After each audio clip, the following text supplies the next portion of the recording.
Hey guys, welcome back to my real days. Firstly, happy new year to everyone. So 2025లో మనకు చాలా sad ఇన్సిడెంట్సే జరిగాయి. వాటిలో Pahalgam attack గురించి చెప్పుకుంటే, కాశ్మీర్లో ఎక్కడైతే భారతీయ ఆడవారి మాంగళ్యానికి అవమానం జరిగిందో, ప్రధానమంత్రి మోడీ గారు భారతీయ ఆడవారితోనే ఆపరేషన్ సింధుని విజయవంతంగా పూర్తి చేశారు. ఇది చాలా ఇన్స్పిరేషనల్. ఇది మనకి చాలా గౌరవించదగ్గ విషయం.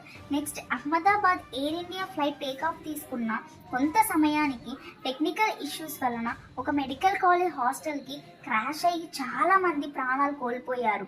ఇంకో బాధాకరమైన విషయం ఏంటంటే, హైదరాబాద్ టు బెంగళూరుకి వెళ్లే బస్సు అగ్ని ప్రమాదానికి గురయ్యింది. బస్సులో నిద్రపోతున్న చాలా మంది అక్కడికక్కడే ప్రాణాలు కోల్పోయారు. ఇలాంటి బాధాకరమైన విషయాలు 2025లో చాలానే జరిగాయి.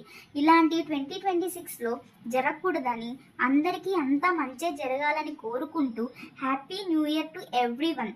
మా వీడియోస్ కానీ మీకు నచ్చితే please like, share and subscribe and don't forget to comment. Bye guys, next వీడియోలో కలుద్దాం.